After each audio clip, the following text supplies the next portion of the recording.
Good historical day to everyone.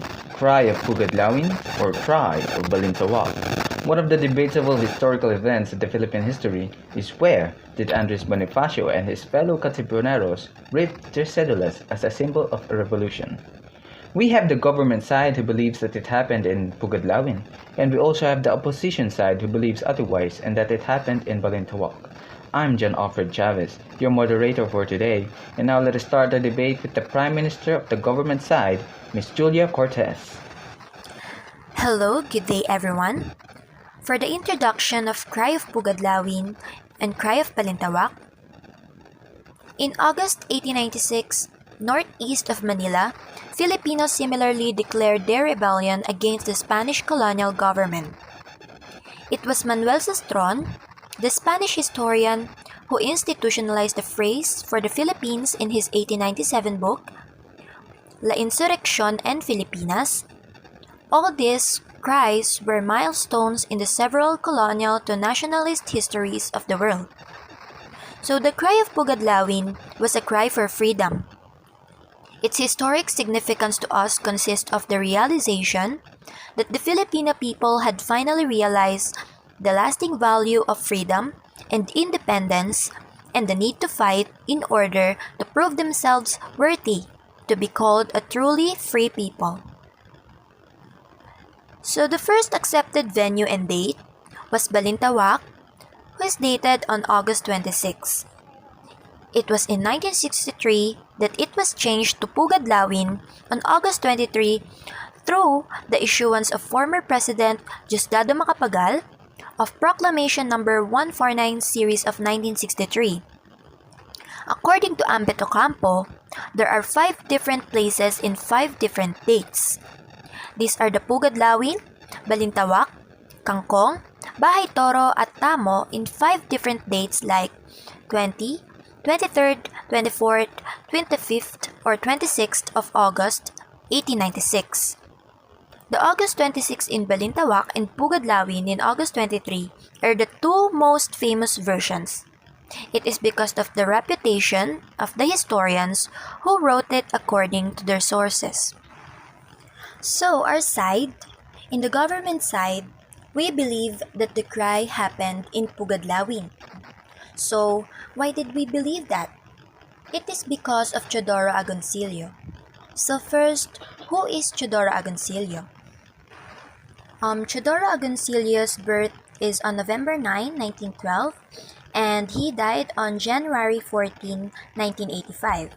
So, Teodoro Agoncillo, he was one of the preeminent Filipino historian of the 20th century. He and his contemporary Renato Constantino were among the first Filipino historians who earned renown for promoting a distinctly nationalist point of view of Filipino history. So, his book, The Revolt of the Masses, in 1956, this helps us to believe that the cry happened in PugadLawin. So, it stated there in his book, Revolt of the Masses, 1956, that it was in PugadLawin where they proceeded upon leaving Samson's Place in the afternoon of the 22nd that the more than 1,000 members of the Katipunan met in the yard of Juan A. Ramos, the son of Melchora Aquino.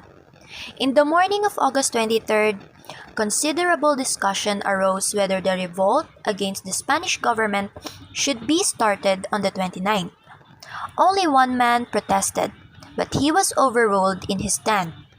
Bonifacio then announced the decision and shouted, "Brothers, it was agreed to continue with the plan of revolt. My brothers, do you swear to repudiate the government that oppresses us?"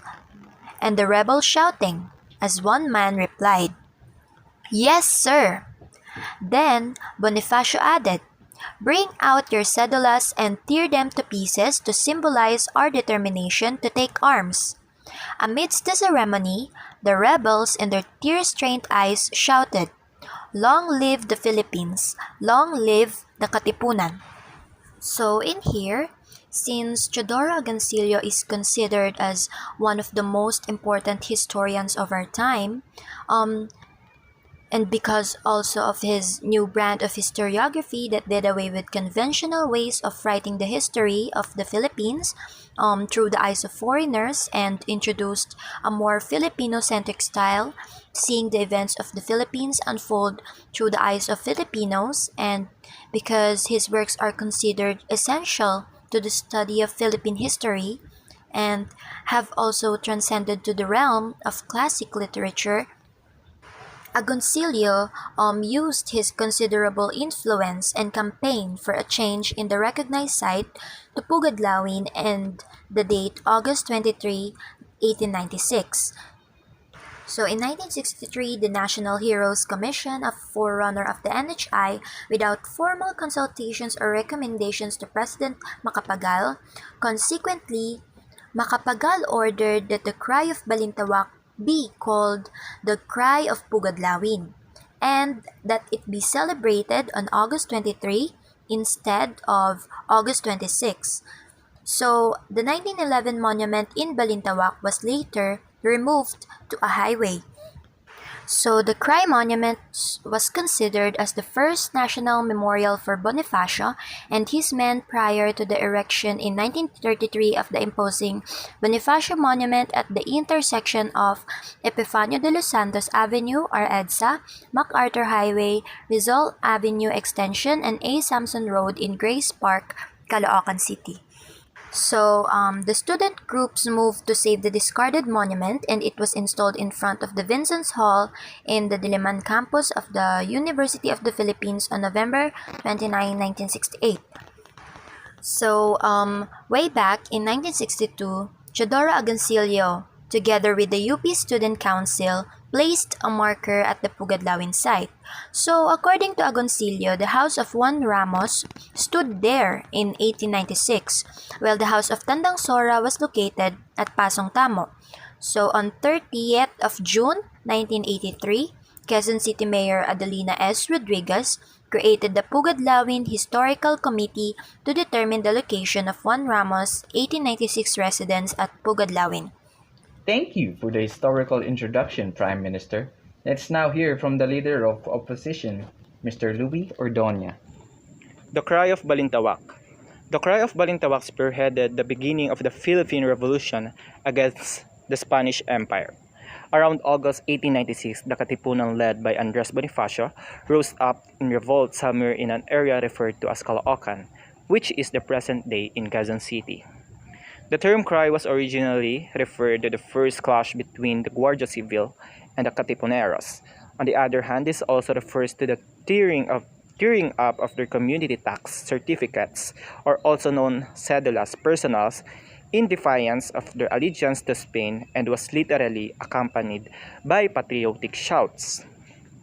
I prepared 5 accounts or versions from different persons in the Philippine history which are related to the cry of Balintawak. They are Dr. Pio Valenzuela, Santiago Alvarez, Gregoria de Jesus, Lieutenant Olegario Diaz, and Guillermo Masangkay. The account of Dr. Pio Valenzuela is the first place of refugee of Andres Bonifacio. Emilio Jacinto Procopio Bonifacio, Teodoro Plata, Aguedo del Rosario, and myself was in Balintawak. The first 5 arriving there on August 19 and I August 20. On August 20, 1896, the first place where some 500 members of the Katipunan met on August 22, 1896, was the house and yard of Apolonio Samson at Kangkong. Aside from the persons mentioned above, among those who were there were Bricio Pantas, Alejandro Santiago, Ramon Bernardo, Apolonio Samson, and others. Here views were only exchanged, and no resolution was debated or adopted. It was at Pugadlawin in the house, storehouse, and yard of Juan Ramos, son of Melchor Aquino, where over 1,000 members of the Katipunan met and carried out considerable debate and discussion on August 23, 1896, which is the cry of Balintawak. The discussion was on whether or not the revolution against the Spanish government should be started on August 29, 1896. Only one man protested and fought against a war, and that was Teodoro Plata, Bonifacio's brother-in-law. Besides the persons named above, among those present at this meeting were Enrico Cipriano, Alfonso Pacheco, Thomas Remigio, Sinforoso San Pedro, and others. After the tumultuous Meeting, many of those present tore their cedula certificates and shouted, "Long live the Philippines! Long live the Philippines!" Next is Santiago Alvarez, Gregoria de Jesus, Olegario Diaz, Guillermo Masangkay. And I will now proceed to my argument. Because these people are only my supports for my arguments for the cry of Balintawak. My argument 1, the cry of Balintawak. The cry of Balintawak occurred on August 26, 1896. The cry defined as the turning point when the Filipinos finally refused Spanish colonial dominion over the Philippine Islands. With tears in their eyes, the people as one man pulled out their cedulas and tore them into pieces. It was the beginning of the formal declaration of the separation from Spanish rule. According to Dr. Milagros Guerrero, Ramon Villegas, and Emmanuel Encarnacion, all these mentioned places are in Balintawak or Caloocan. And if all the accounts are combined and scrutinized, Bonifacio and the Katipunan were constantly moving from one place to another in order to avoid the Spaniards. Therefore, different meetings were held, and this is why many of the witnesses remembered various cries of Balintawak. The cry of Balintawak occurred in 1896 on the 26th of August. This is written by Guillermo Masangkay, an eyewitness of the historic event and a friend of Andres Bonifacio. He is one of the first members of Katipunan and also one of the people who was asked by Bonifacio for approval of turning the Katipunan into an association for the revolution. That's why he has a huge credibility on his takes about the first cry of the revolution. According to Masangkay, on August 26, 1896, they held a meeting that occurred in Balintawak, specifically in the house of Apolonio Samson, the captain of revolution. He said that it was attended by Bonifacio, Jacinto, and other leaders of Katipunan. Bonifacio and Jacinto led a meeting that talked about where the revolution would take place. Teodoro Plata, Bricio Pantas, and Pio Valenzuela are against starting the revolution too early due to lack of preparation of the Filipinos. Andres Bonifacio, sensing that he would lose in the discussion, then left the session hall and talked to the people who were waiting outside for the result of the meeting of the leaders. He told the people that the leaders were arguing against starting the revolution early, and appealed to them in a furious speech. Bonifacio and the Katipunan started the first cry to have a revolution wherein they turned their cedulas into pieces and shouted, "Mabuhay ang Pilipinas." That means the revolution has been started. It is because the cedulas are tax certificates and were a sign of Spanish slavery over the Filipinos, so by destroying their cedulas symbolizing the start of Filipino resistance against the Spanish government. However, there are several accounts from different eyewitnesses that the first cry happened on another day and in another place. Argument 2. It is defined that the cry of Balintawak was a turning point in which the Filipinos decided to put an end to the Spanish colonial dominion in the Philippines. It happened in Balintawak, formerly in Caloocan but now is in Quezon City. It is quite clear that the first eyewitnesses cited Balintawak as the better known reference point for a larger area. Second, while Katipunan may have been massing in Kangkong, the revolution was formally launched elsewhere. Moreover, eyewitnesses and therefore historians disagreed on the site of the date of the cry. But the issue did not rest there. In 1970, the historian Pedro A. Gagalonia pointed out, the controversy among historians continues to the present day. The cry of PugadLawin, August 23, 1896, cannot be accepted as historically accurate. It lacks positive documentation and supporting evidence from the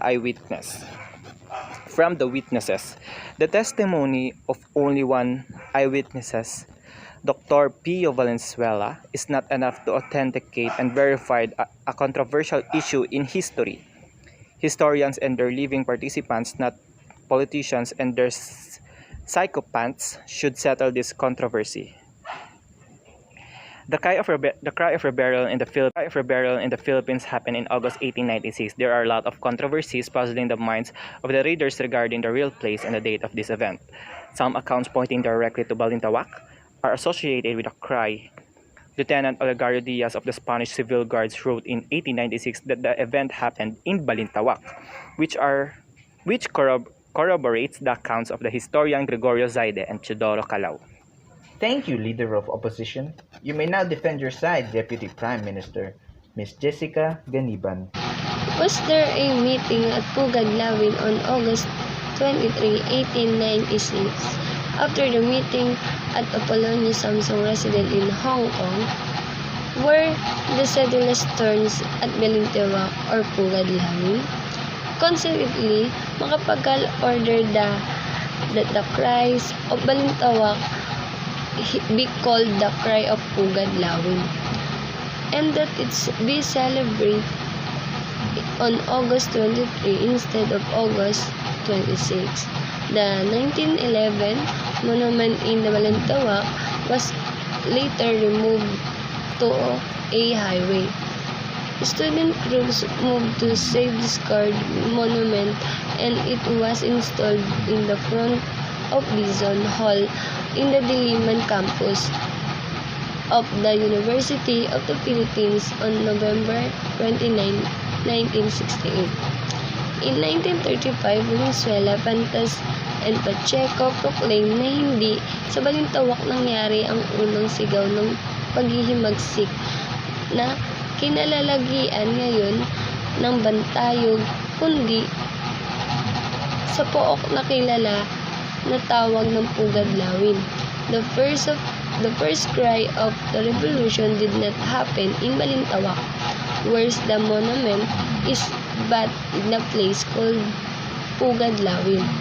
This was the statement of only one eyewitness, which is Dr. Pio Valenzuela, that the unang sigaw ng paghihimagsik was happened at PugadLawin and not in Balintawak.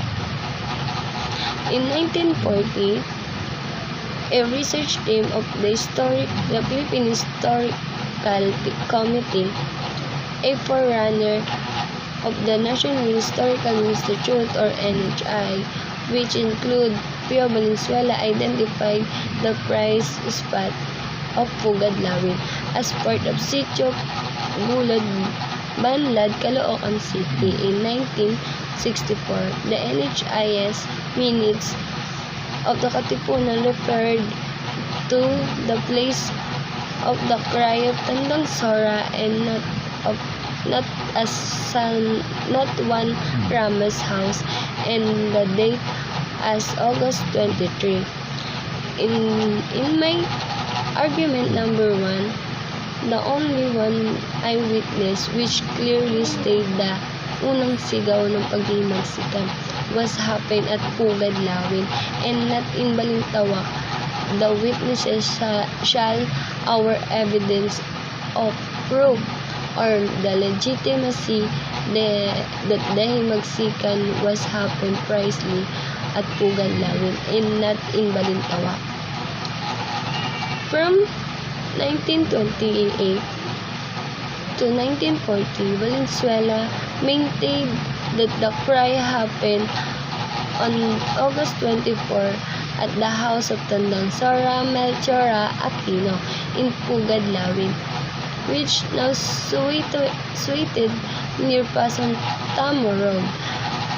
A photograph of Bonifacio widow Gregoria de Jesus and Katipunan members Valenzuela, Pricio, Brigido Pantas, Alfonso, and Cipriano Pacheco, published in La Opinion in 1928. And 1930 was captioned both times as having been taken at the site of the cry on August 24, 1896, at the house of Tandang Sora at Pasong Tamo Road.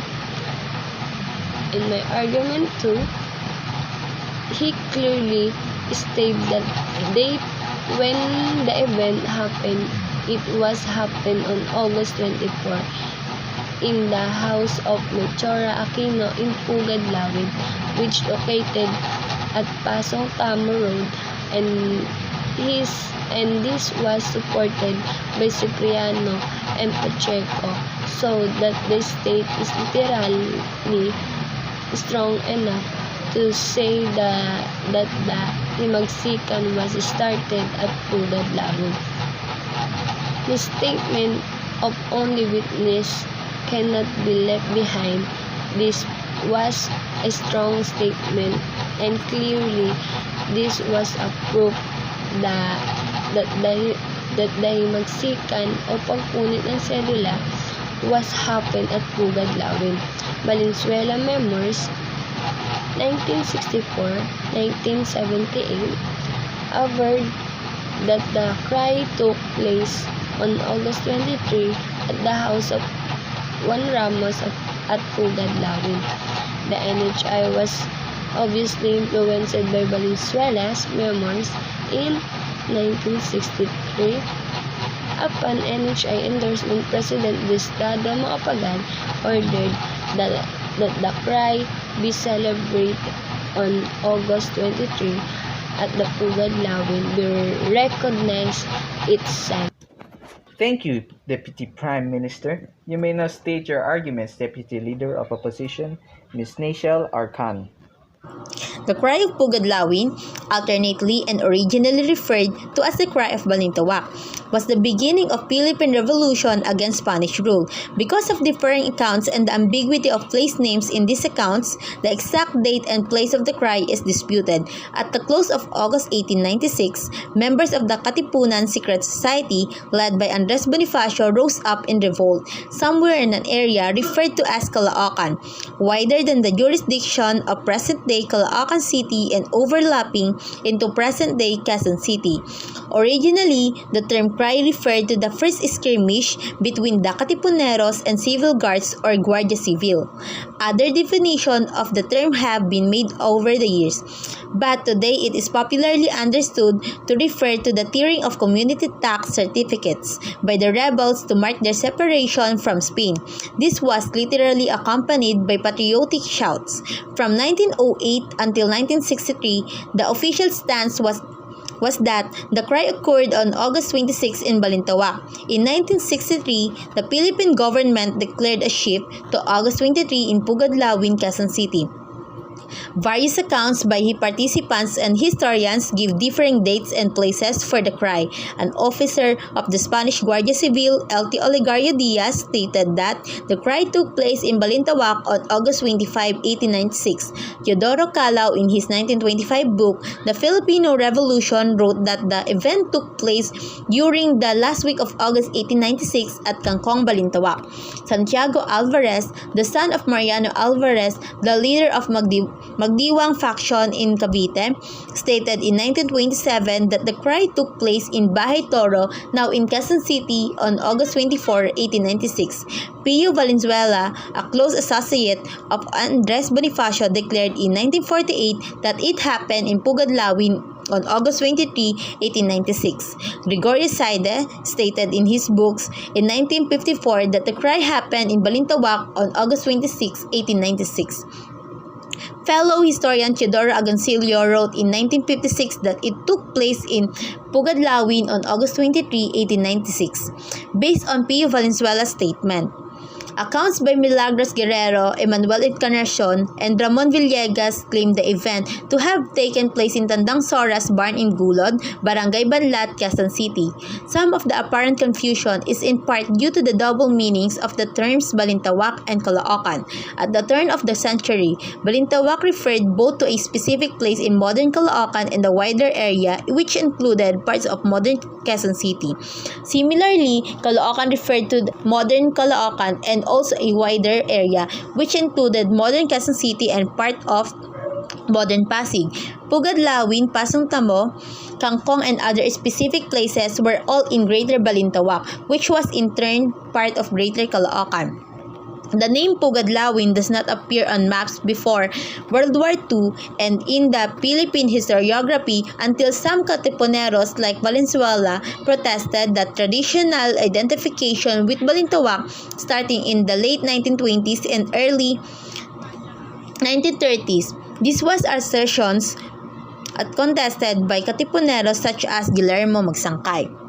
Argument 1. It is quite clear that first eyewitnesses cite Balintawak as the better-known reference point for a larger area. Second, while Katipunan may have been massing in Kangkong, the revolution was formally launched elsewhere. Moreover, eyewitnesses and therefore historians disagreed on the site and date of the cry, but the issue did not rest there. In 1970, the historian Pedro A. Gagilonia pointed out, the controversy among historians continues to the present day. The cry of PugadLawin on August 23, 1896 cannot be accepted as historically accurate. It lacks positive documentation and supporting evidence from the witness. The testimony of only one eyewitness, which is Dr. Pio Valenzuela, is not enough to authenticate and verify a controversial issue in history. Historians and their living participants, not politicians and their sycophants, should settle this controversy. On August 22, 1896, the Magdalo Council received a secret letter from Supremo Andres Bonifacio in Balintawak, which stated that the Katipunan will hold an important meeting on the 24th of the said month, and it was extremely necessary to send 2 representatives or delegates in the name of the said council. The meeting would be timed to coincide with the feast day of Saint Bartholomew in Malabon, Tambobong. Upon receiving the said invitation of President Mr. Baldomero Aguinaldo, called a meeting at Tribunal of Cavite, El Vejo, we were apprehensive about sending representatives because the areas they would have passed through were dangerous, and was a fact that the civil guard and veterans were arresting travelers, especially those suspected of being Freemasons and members of Katipunan. Nevertheless, we agreed and nominated to send a single representative in the person of our brave brother, Mr. Domingo Orculo. A representative arrived safely at his destination and also returned unharmed, bearing a letter from the Supremo dated August 24. It contained no orders but the shocking announcement that the Katipunan would attack Manila at night on Saturday, August 29, the signal for which would the putting out of the lamps in Luneta. He added that many of his comrades had been captured and killed by the civil guards and veterans in Gulod. The first monument to mark the cry was erected in 1903 on Iliala Street in Tondo, in front of the house where Liga Filipina was founded. The tablet cites Andres Bonifacio as a founding member and as a supreme head of the Katipunan, which gave the first battle cry against tyranny on August 24, 1896. The above facts rendered unacceptable the official stand that the turning point of the revolution was the tearing of cedulas in Cry of PugadLawin on August 23, 1896 in the Juan Ramos House in PugadLawin, Bahay Toro, Caloocan. The events of August 17 to 26, 1896 occurred closer to Balintawak than Caloocan. Traditionally, people referred to the Cry of Balintawak since that barrio was better known reference point than Banlat. In any case, PugadLawin is not historiographically verified outside of the statement of Pio Valenzuela in the 1930s and after. In Philippine Historical Association roundtable discussion in February this year, a great-granddaughter of Tandang Sora protested the use of toponym PugadLawin, which said referred to a hawk's nest on top of a tall sampalok tree at Gulod, the highest elevated area near Balintawak. This certainly negates the premise that PugadLawin is on Seminary Road on Project 8. What we should celebrate is the establishment of revolutionary or the fact of government that was republican in aspiration, the designation of Bonifacio as the kataas-taasang Pangulo or Supreme President, the election of the members of his cabinet ministers, and the sanggunian and barangay heads which authorized these moves met in Tandang Sora's barn near Pasong Tamo Road in Sitio Gulod, Barrio Banlat, then under the jurisdiction of the municipality of Caloocan.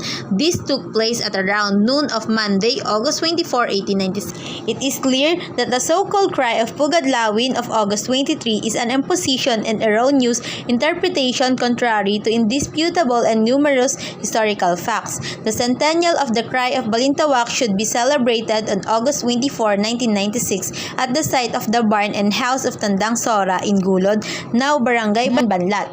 In any case, PugadLawin is not historiographically verified outside of the statement of Pio Valenzuela in the 1930s and after. In Philippine Historical Association roundtable discussion in February this year, a great-granddaughter of Tandang Sora protested the use of toponym PugadLawin, which said referred to a hawk's nest on top of a tall sampalok tree at Gulod, the highest elevated area near Balintawak.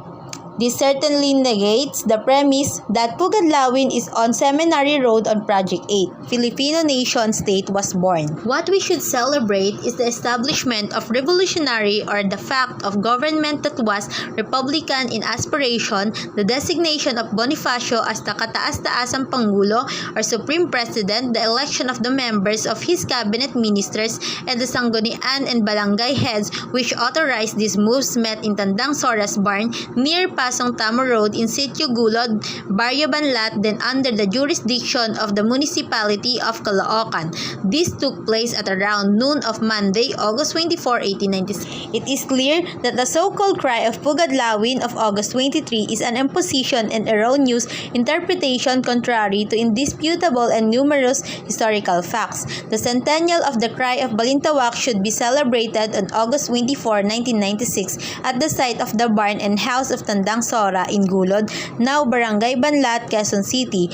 That was when and where the Filipino nation state was born. Argument 2. To complicate things further, another Bonifacio associate, the composer of Katipunan, Julio Nakpil's second husband of Gregorio de Jesus, deposited his handwritten notes on the Philippine Revolution in the National Library under Teodoro M. Calao in 1925. Here he wrote, swearing before God and before history that everything in these notes is the truth.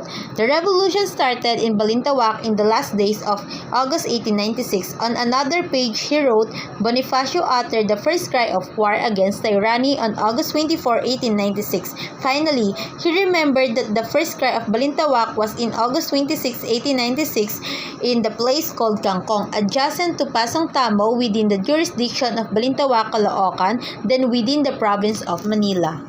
In addition, here are some reasons why PugadLawin is not considered as the place of the cry. First, people of Balintawak initiated the revolution against the Spaniards. That's why it is not appropriate to call it Cry of PugadLawin. Second, the place PugadLawin only existed in 1935 after the rebellion happened in 1896. Lastly, the term PugadLawin was only made up because of the hawk's nest at the top of the tree at the backyard of Tandang Sora in Banlat Gulod, Caloocan City, where it is said to be one of the hiding places of the revolutionary group led by Andres Bonifacio. Thank you, Deputy Leader of Opposition.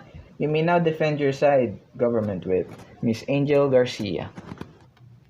I am Angel Micaela Garcia, the Government Whip of the government side, and I am to summarize Prime Minister's argument.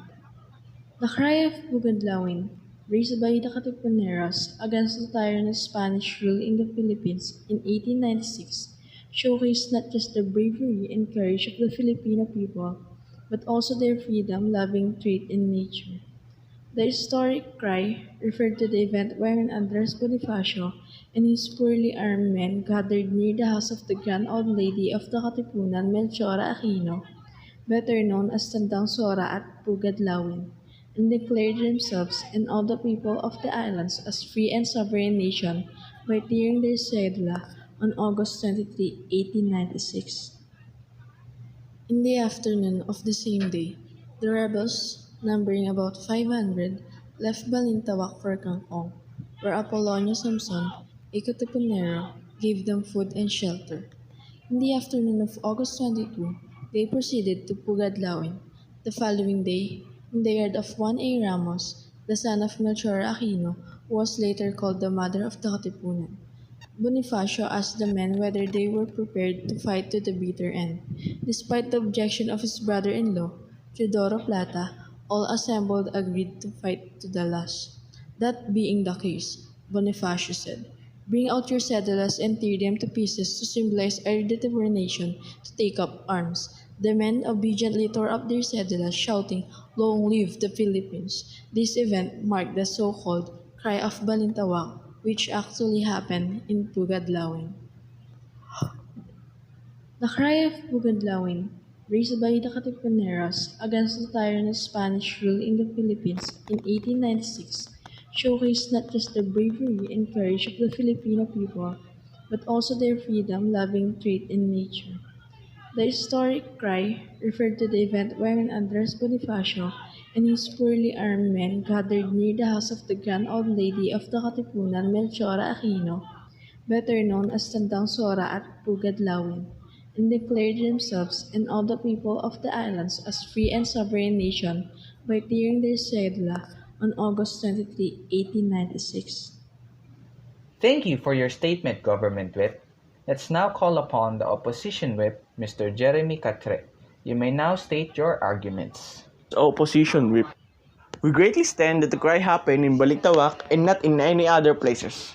With the help of the supporting accounts from different credible sources that my team represented and discussed.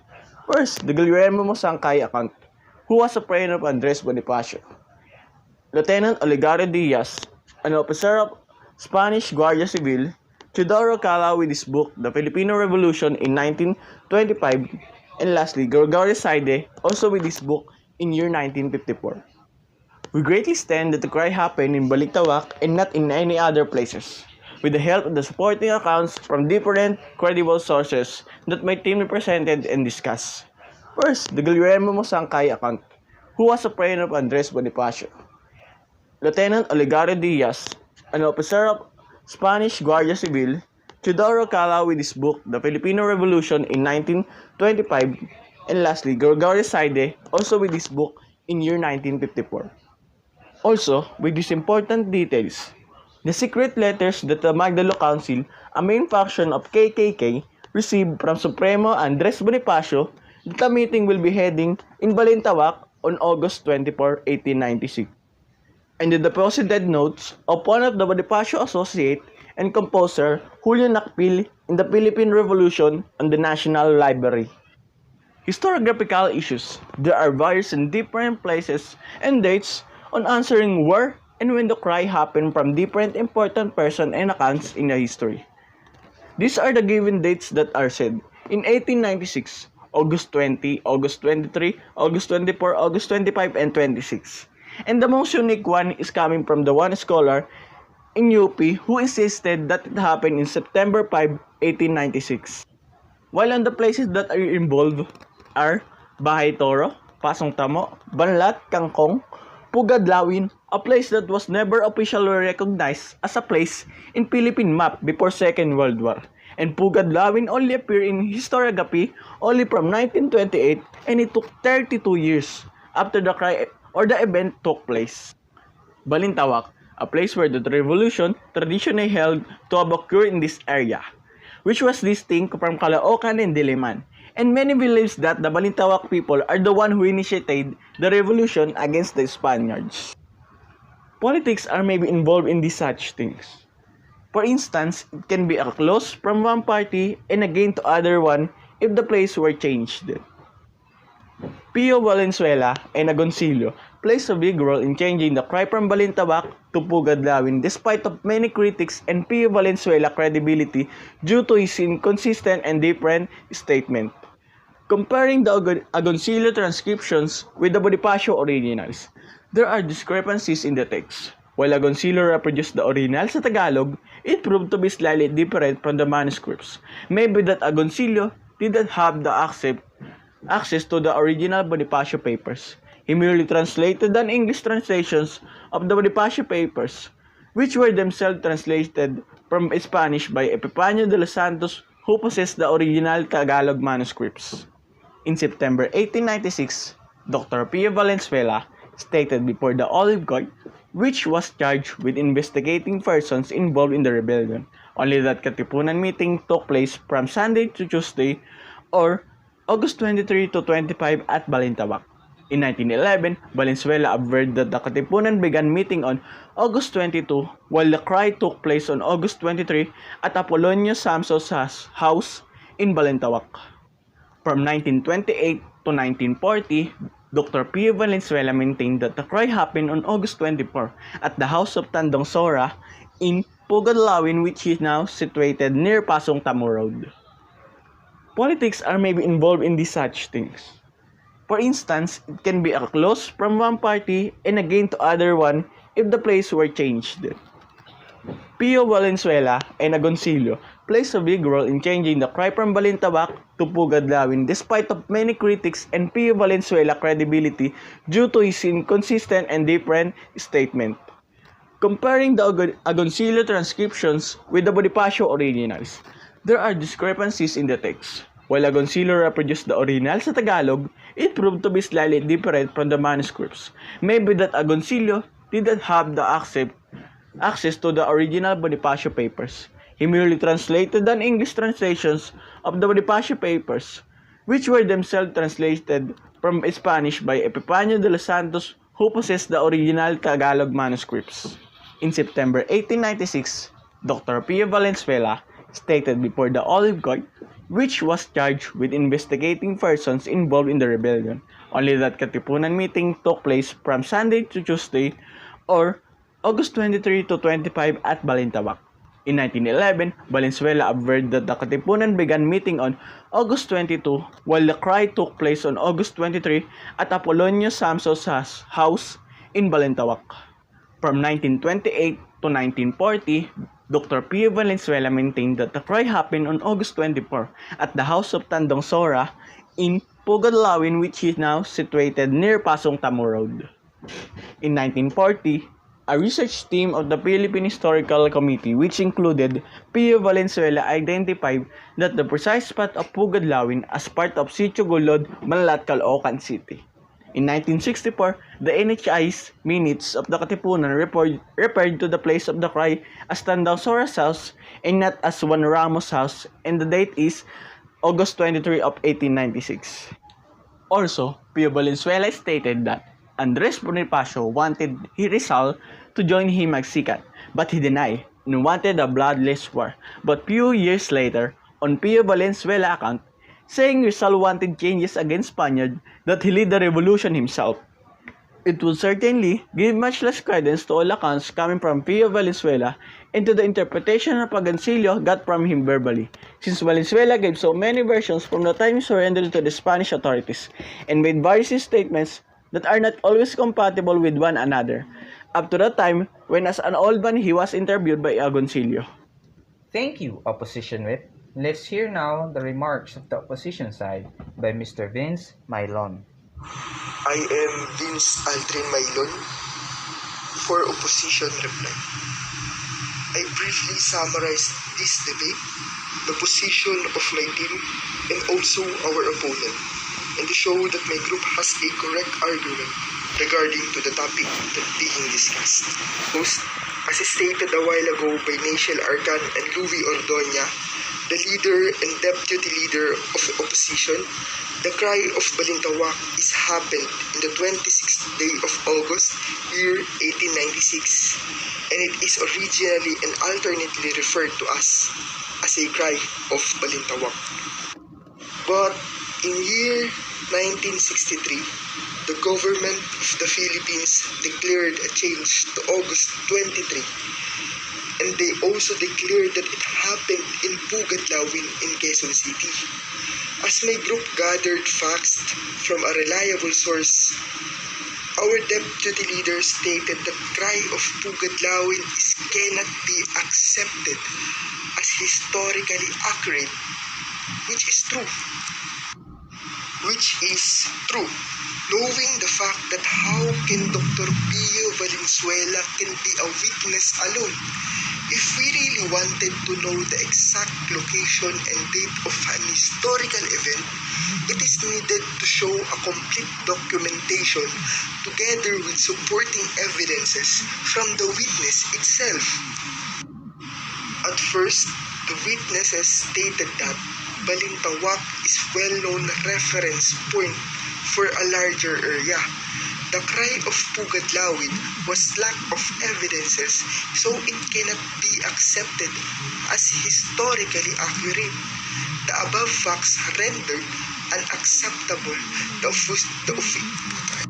At first, the witness stated that Balintawak is well-known reference point for a larger area.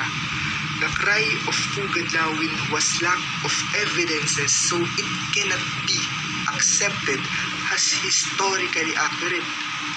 The above facts rendered unacceptable the official stand that the turning point of the revolution was the tearing of cedulas in the cry of PugadLawin on 23rd of August in 1896 in the Juan Ramos House in PugadLawin, Bahay Toro in Caloocan. The events of 17 to 26th of August 1896 occurred closer to Balintawak than to Caloocan. Traditionally, people referred to the cry of Balintawak since the barrio was better known reference point than Banlat.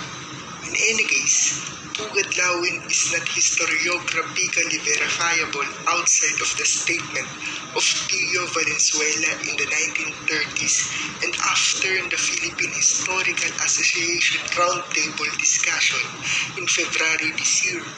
Agreed that granddaughter of Tantang Sora protested the use of toponym PugadLawin, which, she said, referred to a hawk nest on top of Atol Sampalok tree at Gulod, the highest elevated area near Balintawak. This certainly negates the MHI's premise that PugadLawin is on Seminary Road in Project 8. This took place at around noon of Monday, 24th day of August in 1896. It is clear that so-called cry of PugadLawin of 23rd August is an imposition and erroneous interpretation contrary to indisputable and numerous historical facts. The centennial of the cry of Balintawak should be celebrated on 24th day of August 1996 at the site of the barn and house of Tantang Sora in Gulod, now Barangay Banlat, Quezon City. This is written by Guillermo Masangkay, an eyewitness of the historic event and a friend of Andres Bonifacio. He is one of the first members of Katipunan and also one of the people who asked by Bonifacio for approval of turning the Katipunan into an association for the revolution. That's why he has a huge credibility on his takes about the first cry of the revolution. According to Masangkay, on August 26, 1896, they held a meeting that occurred in Balintawak, specifically in the house of Apollonia Samson, the captain of revolution. He said that it was attended by Bonifacio, Jacinto, and other leaders of Katipunan. Bonifacio and Jacinto led the meeting that talked about where the revolution would take place. Teodoro Plata, Brillo, Pantas, and Pio Valenzuela are against starting the revolution too early due to lack of preparation of the Filipinos. Andres Bonifacio, sensing that he would lose the discussion then, left the session hall and talked to the people who were waiting outside for the result of the meeting of the leaders. He told the people that the leaders were arguing against starting the revolution early and appealed to them in a fiery speech. Bonifacio and the Katipuneros started the first cry to have a revolution, wherein they turned their cedulas into peace and shouted, "Mabuhay ang Pilipinas." That means the revolution has been started. Second, while Katipunan have been massing in Kampong, the revolution was formally launched elsewhere. Thank you, Mr. Vince Maylon. Let's now hear the final remarks of the government side by Ms. Cheryl Danuya. We, the government side, presented statements and testimonies of the persons who are involved to the cry of PugadLawin.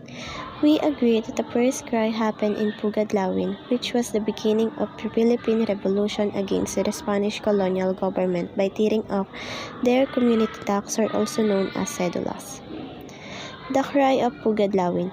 August 23, 1896, Andres Bonifacio and 1,000 of Katipuneros met and decided to launch the revolution against the Spanish government in the Philippines. Afternoon of August 22, 1896, Andres Bonifacio and 1,000 of Katipuneros met in the yard and the house of Juan A. Ramos, the son of Melchora Aquino.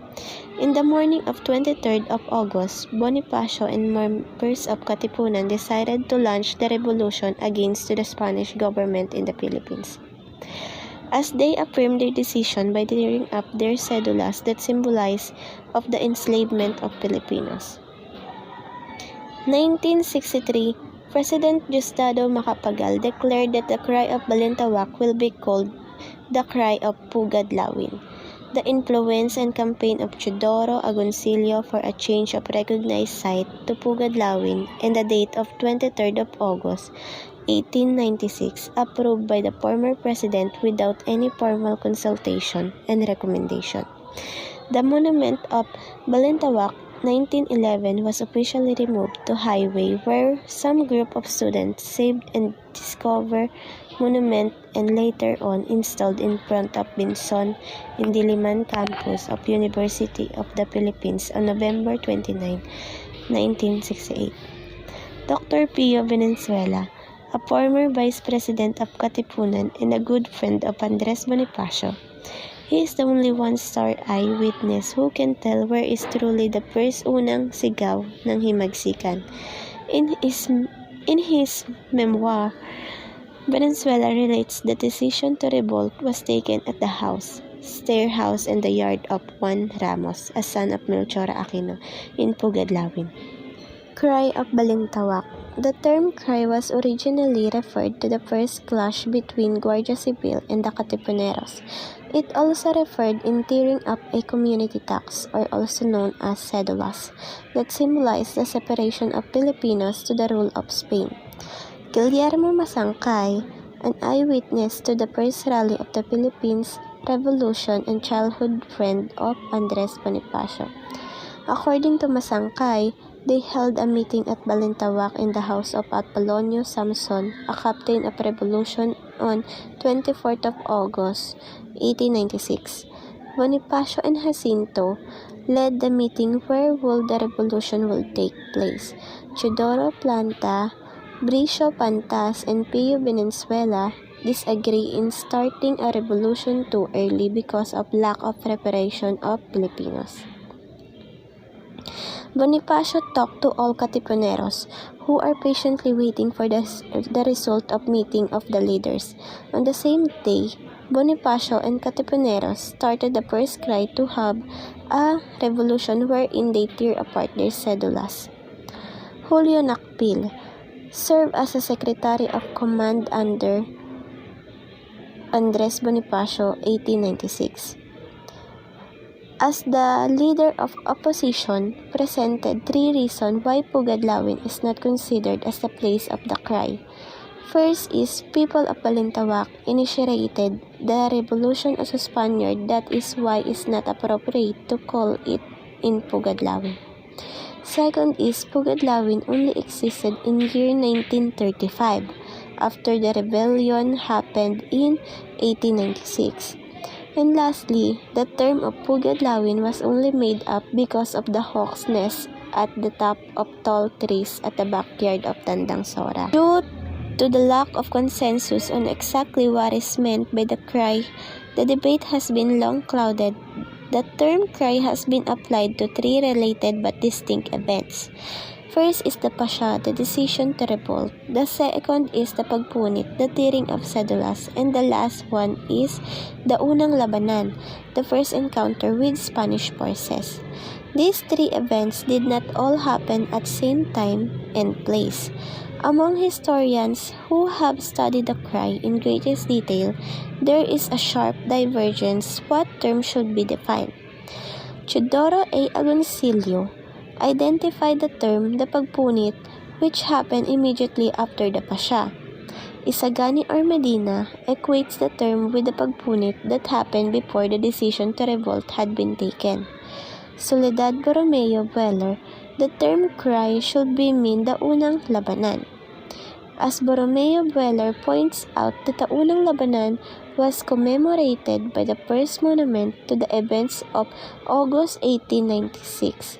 September 1911, the statue was erected at Balintawak, is where exact spot of first battle happened. In year 1960s, however, the official term cry was changed. The cry ceased to mean the unang labanan and was defined as the part of the revolution against Spain when the event culminated with the tearing of cédulas. This definition is more or less in the line of Teodoro Agoncillo, thus embraces both the Pasha and Pagpunit, but exclude the Unang Labanan. The cry of Balintawak is presented earlier with two definitions of cry.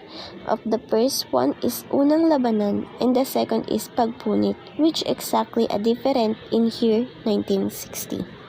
The debate proper is now over. Thank you.